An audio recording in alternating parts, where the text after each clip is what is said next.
Hello पिला माने बिंदास ओडिया स्टडी को आपण मानकु पुन थरे स्वागत।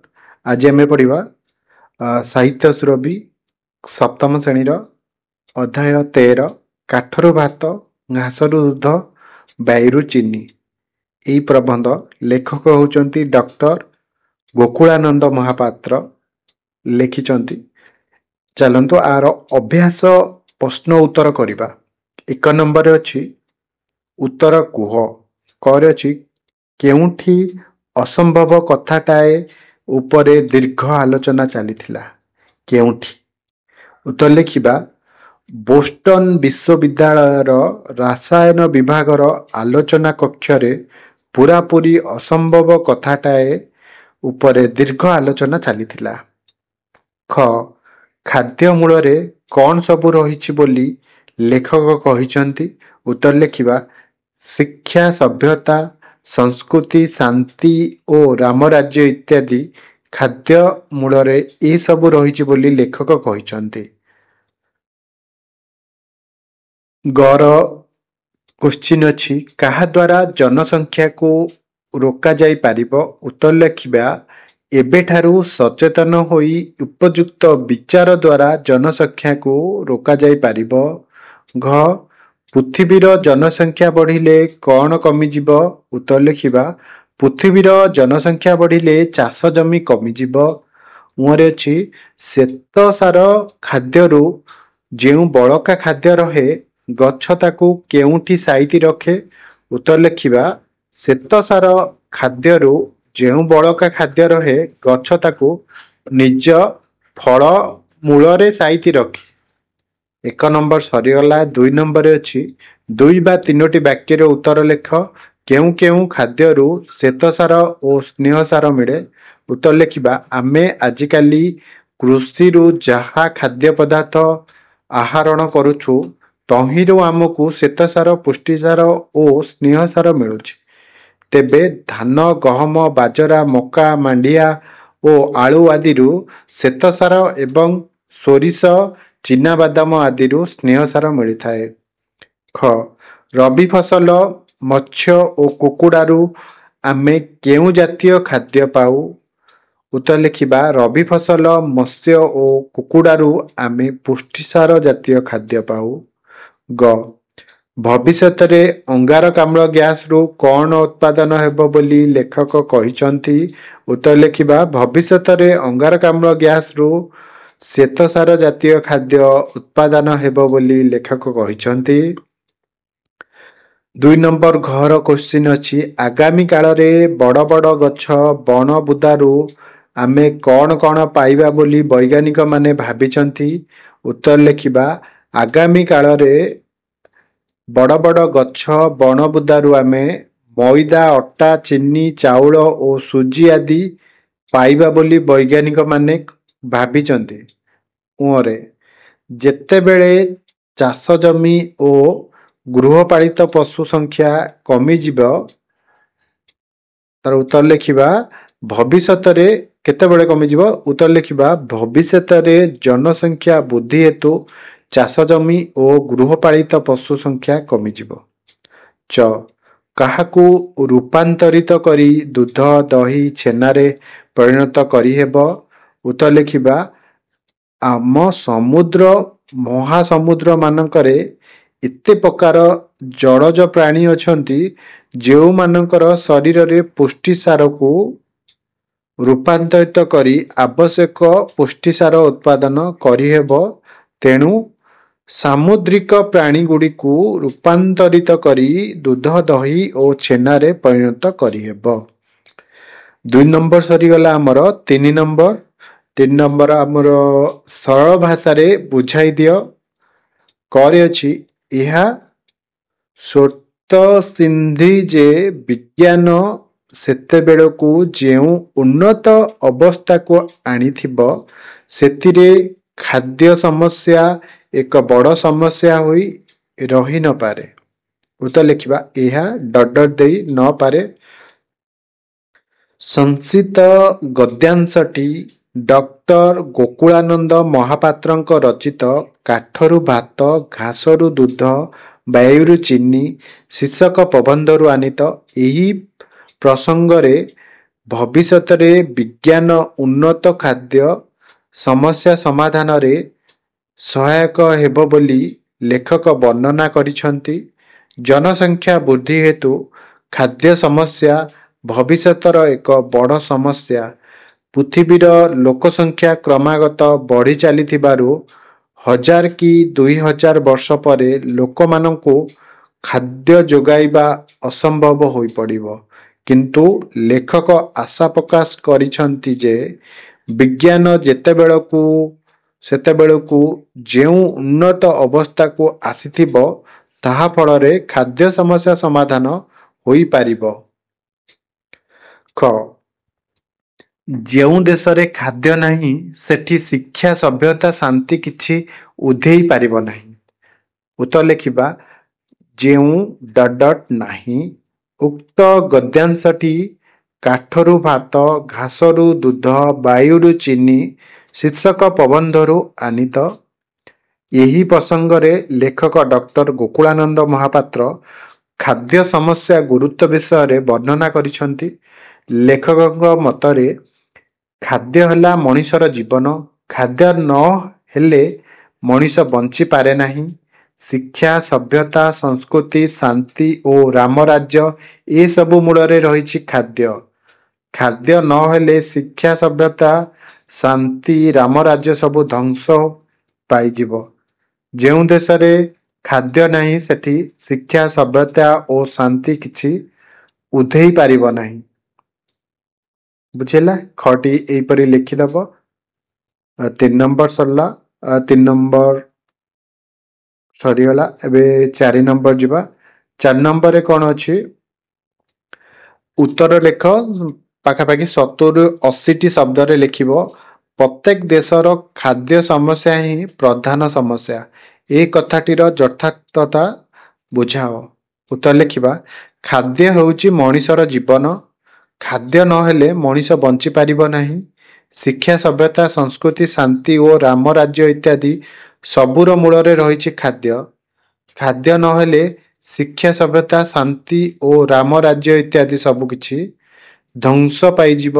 ଯେଉଁ ଦେଶରେ ଖାଦ୍ୟ ନାହିଁ ସେ ଦେଶରେ ଶିକ୍ଷା, ସଭ୍ୟତା ଓ ଶାନ୍ତି ଇତ୍ୟାଦି କିଛି ଉଧାଇ ପାରିବ ନାହିଁ। ଖାଦ୍ୟ ଅଭାବ ହେଲେ ମଣିଷ ଖାଇବାକୁ ନ ପାଇଲେ ତାର ହିତାହିତ ଜ୍ଞାନ ରହେ ନାହିଁ।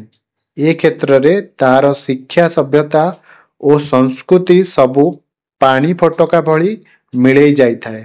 ତେଣୁ ଏହି ଦୃଷ୍ଟିରୁ ବିଚାର କଲେ ବର୍ତ୍ତମାନ ପ୍ରତ୍ୟେକ ଦେଶର ପ୍ରଧାନ ସମସ୍ୟା ହେଲା ଖାଦ୍ୟ ସମସ୍ୟା। ଏହା ଲକ୍ଷ୍ୟ କରାଯାଇଛି ଯେ ପୃଥିବୀର ଜନସଂଖ୍ୟା ଯେଉଁ ବେଗରେ ବଢ଼ି ଚାଲିଛି ଖାଦ୍ୟ ଉତ୍ପାଦନ ବୃଦ୍ଧି ସେତେ ତାହା ସବୁବେଳେ ନିଅଣ୍ଟିଆ ହୋଇ ରହିଛି। ପ୍ରତିବର୍ଷ ଏହା ଯେଉଁ ହାରରେ ବଢ଼ି ଚାଲିଛି ଭବିଷ୍ୟତରେ ନିଶ୍ଚୟ ଏ ସମସ୍ୟା ଗୁରୁତର ହେବ। ଯଥାର୍ଥରେ ପ୍ରତ୍ୟେକ ଦେଶର ଖାଦ୍ୟ ସମସ୍ୟା ହିଁ ପ୍ରଧାନ ସମସ୍ୟା। ଏପରି 4 ନମ୍ବର ଲେଖିଦେବା। 4 ନମ୍ବର ଖରେ ଅଛି ଆମ ଖାଦ୍ୟ ମାନଙ୍କରେ କେଉଁ ଖାଦ୍ୟସାର ଥାଏ ଓ ଏହା କେଉଁ କୃଷିଜାତ ଦ୍ରବ୍ୟ ମାନଙ୍କରୁ ମିଳିଥାଏ। ହେଲା, ଏ କ୍ୱେଶ୍ଚିନ୍ ଆନ୍ସର ଆମେ ଲେଖିବା ଖାଦ୍ୟ ହେଉଛି ମଣିଷର ଜୀବନ। ଖାଦ୍ୟ ନହେଲେ ମଣିଷ ବଞ୍ଚି ପାରିବ ନାହିଁ। ଖାଦ୍ୟ ଅଭାବରେ ମଣିଷ ହିତାହିତ ଜ୍ଞାନ ରହିବ ନାହିଁ। ତେଣୁ ଖାଦ୍ୟ ମଣିଷ ପାଇଁ ଅପରିହାର୍ଯ୍ୟ। ଖାଦ୍ୟରୁ ଖାଦ୍ୟସାର ମିଳେ, ମଣିଷ କର୍ମକ୍ଷମ ହୁଏ। ଆମ ଖାଦ୍ୟ ମାନଙ୍କରେ ସାଧାରଣତଃ ପୁଷ୍ଟିସାର, ଶ୍ୱେତସାର, ସ୍ନେହସାର ଆଦି ଖାଦ୍ୟସାର ଥାଏ। ଆମେ ଏସବୁ ବିଭିନ୍ନ କୃଷିଜାତ ଦ୍ରବ୍ୟ ମାନଙ୍କରୁ ପାଇଥାଉ। ଅର୍ଥାତ୍ ଆମେ ଯାହା ଚାଷବାସ କରୁଛୁ ତାହା ମୋଟାମୋଟି ଭାବରେ ଆମକୁ ଏହି 3 ଜାତୀୟ ଖାଦ୍ୟ ତଥା ଖାଦ୍ୟସାର ଯୋଗାଉଛି। ଧାନ, ଗହମ, ବାଜରା, ମାଣ୍ଡିଆ ଓ ଆଳୁ ଆଦି କୃଷିଜାତ ଦ୍ରବ୍ୟ ମାନଙ୍କରୁ ଆମେ ଶ୍ୱେତସାର ପାଉ। ସୋରିଷ, ଚିନାବାଦାମ ଆଦି କୃଷିଜାତ ଦ୍ରବ୍ୟ ମାନଙ୍କରୁ ଆମେ ସ୍ନେହସାର ପାଉ ଏବଂ ରବି ଫସଲ ଆଦି କୃଷିଜାତ ଦ୍ରବ୍ୟ ମାନଙ୍କରୁ ପୁଷ୍ଟିସାର ପାଉ। ସାଧାରଣତଃ ଏ ସବୁ କୃଷିଜାତୀୟ ଦ୍ରବ୍ୟଗୁଡ଼ିକ ମଣିଷ ପାଇଁ ଅପରିହାର୍ଯ୍ୟ। ମଣିଷର ଜୀବନ ଧାରଣ ପାଇଁ ଏ ସବୁର ପ୍ରୟୋଜନୀୟତା ଗୁରୁତ୍ୱପୂର୍ଣ୍ଣ। ବୁଝିହେଲା? ଖ ନମ୍ବର ଖାଦ୍ୟସାର ମାନେ କୃଷିଜାତୀୟ ଦ୍ରବ୍ୟ କୋଉଠୁ ମିଳୁଛି ଏଇଟା ଆମେ ଖରେ ବୁଝେଇଦବା। ବୁଝେଇକି ଭଲସେ ଲେଖିବା ପିଲେ। ଗ ନମ୍ବର ଅଛି ଉଦ୍ଭିଦ ଆମକୁ ଯୋଗାଉଥିବା ଖାଦ୍ୟ ପଦାର୍ଥକୁ କେମିତି ତିଆରି କରେ? ଉଦ୍ଭିଦ ଆମକୁ ଯୋଉ ଖାଦ୍ୟ ଯୋଗାଇ ଥାଏ ସେ କେମିତି ତିଆରି କରେ ଏହାକୁ ଉତ୍ତର ଲେଖିବା ଖାଦ୍ୟ ଆମ୍ଭମାନଙ୍କର ପ୍ରଧାନ ଆବଶ୍ୟକତା। ଖାଦ୍ୟ ବିନା ମଣିଷ ବଞ୍ଚି ପାରିବ ନାହିଁ। ଆମେ ଯେଉଁ ଖାଦ୍ୟ ଗ୍ରହଣ କରୁ ମୁଖ୍ୟତଃ ତାହା କୃଷିଜାତ ଖାଦ୍ୟରୁ ଆମେ ପୁଷ୍ଟିସାର, ଶ୍ୱେତସାର ଓ ସ୍ନେହସାର ପାଇଥାଉ। ଆମ ଖାଦ୍ୟର ପ୍ରଧାନ ଅଂଶ ହିଁ ଏହି ତିନୋଟି। ଆମେ ଯାହା ଚାଷବାସ କରୁଛୁ ତାହା ମୋଟାମୋଟି ଆମକୁ ଏହି ତିନି ଜାତୀୟ ଖାଦ୍ୟ ଯୋଗାଉଛି। ତେବେ ଉଦ୍ଭିଦ ଆମକୁ ଯୋଗାଉଥିବା ଖାଦ୍ୟ ପଦାର୍ଥକୁ ତିଆରି କରିଥାଏ। ବାୟୁମଣ୍ଡଳରେ ଅଙ୍ଗାରକାମ୍ଳ ଗ୍ୟାସକୁ ଭୂମି ଅଭ୍ୟନ୍ତରର ଜଳ ସହିତ ପତ୍ର ଉପରେ ସଂଯୁକ୍ତ କରାଇ ଉଦ୍ଭିଦ ତାର ଶ୍ୱେତସାର ଜାତୀୟ ଖାଦ୍ୟ ତିଆରି କରେ। ଏହି ଶ୍ୱେତସାର ଜାତୀୟ ଖାଦ୍ୟରୁ ଯେଉଁ ବଳକାତକ ରହେ ସେ ତାକୁ ନିଜ ଫଳମୂଳରେ ସାଇତି ରଖେ। ଗଛକୁ କାଟି ତାର ଏହି ଫଳମୂଳରୁ ଆମେ ସେଇ ଖାଦ୍ୟ ଆହରଣ କରୁ। ଏହିପରି ଭାବରେ ଗର ବୁଝେଇକି ଲେଖିଦେବେ। ଏଟା ବି ତମ 5 ନମ୍ବରରେ ଅଛି ନିମ୍ନଲିଖିତ ଶବ୍ଦମାନଙ୍କୁ ନେଇ ଗୋଟିଏ ଗୋଟିଏ ବାକ୍ୟ ଗଠନ କର। ସ୍ୱତଃସିନ୍ଧ, ଉତ୍କୃଷ୍ଟ, ଜନସଂଖ୍ୟା, ଜ୍ଞାନଶୂନ୍ୟ, ଉତ୍ପାଦନ, ଉଧେଇବା, ଆହରଣ, ଉତ୍କୃଷ୍ଟ, ନିଅଣ୍ଟିଆ। ଆକୁ ଲଗେଇ ଗୋଟେ ଗୋଟେ ବାକ୍ୟ ଗଠନ କରିବା। ଚାଲନ୍ତୁ ଉତ୍ତରରେ କରିବା ସମୟକ୍ରମେ ବିଜ୍ଞାନର ଅଭିବୃଦ୍ଧି ସ୍ୱତଃସିନ୍ଧ। ଦ୍ୱିତୀୟ କରିବା ଗହମ ଗୋଟିଏ ଉତ୍କୃଷ୍ଟ ଶ୍ୱେତସାର ଖାଦ୍ୟ। ତାପରେ କରିବା ଜନସଂଖ୍ୟା ବୃଦ୍ଧି ଭବିଷ୍ୟତ ପ୍ରତି ବିପଦ। ତାପରେ କରିବା ଜ୍ଞାନଶୂନ୍ୟ ମଣିଷ ନିଜର କ୍ଷତି କରେ। ନେକ୍ସଟ କରିବା ପ୍ରତିକୂଳ ପରିସ୍ଥିତିରେ ଉତ୍ପାଦନ ବାଧା ପାଏ। ତାପରେ କରିବା ଗଛ ଛାଇରେ ଫସଲ ଉଧେଇବା ସମ୍ଭବ ନୁହେଁ। ନେକ୍ସଟ କରିବା ବୃକ୍ଷ ଚେର ଦ୍ୱାରା ଜଳ ଆହରଣ କରେ। ଗ୍ରୀଷ୍ମ ଋତୁରେ ଉତ୍କୃଷ୍ଟ ଜଳାଭାବ ଘଟେ। ତାପରେ କରିବା ଏବେ ଓଡ଼ିଶାର ନିଅଣ୍ଟିଆ ପରିସ୍ଥିତି ନାହିଁ। ଏହିପରି ଭାବରେ 5 ନମ୍ବର କରିଦେବ। 6 ନମ୍ବର ଅଛି ଅନୁଚ୍ଛେଦଟି ପଢ଼ି ପ୍ରଶ୍ନ ତିଆରି କର। ଏହିଭଳି ଭାବରେ ଦେଖିବାକୁ ଗଲେ ପୃଥିବୀର ଖାଦ୍ୟ ସମସ୍ୟା ଯେତେ ଉତ୍କୃଷ୍ଟ ଆକାର ଧାରଣ କଲେ ମଧ୍ୟ ରସାୟନବିତ୍ ମାନେ ତାହା ସମାଧାନ କରିବାକୁ କ୍ଷମ। ଏହା ସ୍ୱତଃସିଦ୍ଧ ଯେ ଯେଉଁଠି ଖାଦ୍ୟ ଯୋଗାଇବା ପାଇଁ କୃଷି ବିଜ୍ଞାନ ଅସମର୍ଥ ହେବ ସେହିଠାରେ ରସାୟନ ବିଜ୍ଞାନ ତହିଁରୁ ବିହିତ ସମାଧାନ କରିପାରିବ। ମଣିଷ ସମାଜ କେବେ ଖାଦ୍ୟାଭାବରୁ ପୃଥିବୀ ପୃଷ୍ଠରୁ ନିଶ୍ଚିହ୍ନ ହେବନି। ଅବଶ୍ୟ ଏବେ ପୃଥିବୀର ମଣିଷମାନଙ୍କ ପାଇଁ ଯେତେ ଖାଦ୍ୟ ଆବଶ୍ୟକ ତାହା କୃଷି ବିଜ୍ଞାନ ଯୋଗାଇ ପାରୁଛି। ଭବିଷ୍ୟତରେ ଏମିତି ଦିନ ଆସିବ ଯେତେବେଳେ ଖାଦ୍ୟ ସମସ୍ୟାକୁ ସମ୍ଭାଳିବା ପାଇଁ କୃଷି ବିଜ୍ଞାନ ଅସମର୍ଥ ହେବ। ସେତେବେଳେ ରସାୟନ ବିଜ୍ଞାନ ଏହି ଉପାୟରେ ପୃଥିବୀର ଖାଦ୍ୟ ସମସ୍ୟାକୁ ସମ୍ଭାଳି ପାରିବ। ଏଟାକୁ ଆମେ କରିବା ଅନୁଚିତ ପଢ଼ିକି ଏଟାକୁ ପ୍ରଶ୍ନ ତିଆରି କରିବା। ପ୍ରଶ୍ନ ଆମେ କରିବା ପ୍ରଶ୍ନ 1ରେ ଲେଖିବା କେଉଁ ସମସ୍ୟା ଉତ୍କୃଷ୍ଟ ଆକାର ଧାରଣ କରିବ। ଖରେ ଲେଖିବା ରାସାୟନିକବିତ୍ ମାନେ କ'ଣ ସମାଧାନ କରିବାକୁ କ୍ଷମ। ଗରେ ଲେଖିବା ରସାୟନ ବିଜ୍ଞାନ କାହାର ବହୁତ ସମାଧାନ କରିପାରିବ। ଘରେ କୃଷି ବିଜ୍ଞାନ କ'ଣ ଯୋଗାଇ ପାରୁଛି। ପୃଥିବୀର ଖାଦ୍ୟ ସମସ୍ୟାକୁ କିଏ ସମ୍ଭାଳି ପାରିବ। ଏହିପରି ଭାବରେ ଲେଖିଦେବା। 6 ନମ୍ବର ପ୍ରଶ୍ନ ତିଆରି କରିଦେବା। ନେକ୍ସଟ 7 ନମ୍ବର ଅଛି ନିମ୍ନଲିଖିତ समचारित शब्दर अर्थ लिखि वाक्य व्यवहार कर। दिया जाइथिबा शब्द आ अर्थ पुर पुरर हब नगर सेई पुरर हब पिठापुर। भित्ति हब भय भित्तिर हब कण मूलदुआ। धारर हब अस्तर धार धारर हब कण ऋण। दल पाखुड़ा दल हब कण पंझा। हला तो आमे वाक्य करिबा लंकापुर रावणर अधीन थिला। तापर लिखिबा पिठारे नड़ियापुर दिया जाइछि। तापर लिखिबा अद्भुत दृश्य मोर भित्तिजात हैला। घरर भित्ति मजबूत हेबा दरकार। छुरीटीर भल धार अछि।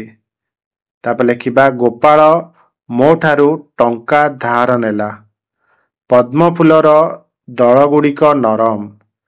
पक्षी माने दल दल होई उड़ुछंती। एपरि भाबे 7 नंबर करदबो।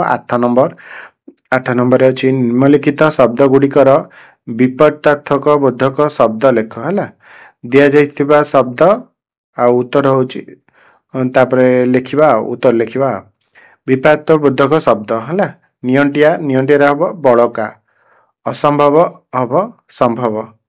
सेपरि आवश्यक हबो अनावश्यक। कृत्रिम हबो प्राकृतिक। प्रचुर हबो अप्रचुर।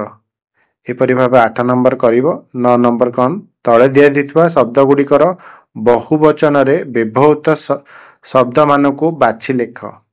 गच्छ आमे जमी गुड़िक लोक समुद्र कारखाना मान जेउ मानक से मानकु। हला एठिरे बहुवचन कोडा अछि बहुवचन हबो आमे जमी गुड़िक कारखाना मान जेउ मानक से मानकु। एपरि भाबे आंसर लिखि दबो। 9 नंबर सरला। तापर तुम पई काम डॉक्टर गोकुलानंद महापात्रंक विज्ञान भित्तिक गल्प उपन्यास बही संग्रह करी पढ़। सूचना लेखक परिचय देख। आम ओडिशार खाद्य समस्यार समाधान पई किछि प्रस्ताव संपर्क रे निज श्रेणीर अन्य मानक सह आलोचना कर। इपरि भाबे सरीगला। एटा निजे करिवो तुम पई काम। नेक्स्ट वीडियो देखा हबो। ए वीडियो टी संपूर्ण देखि पर आपण मानकु धन्यवाद। जदि पिला माने हम चैनल ले नुआ छथि हम चैनल को प्लीज लाइक शेयर सब्सक्राइब करिवे। वीडियो टी संपूर्ण देखिथिबारु धन्यवाद।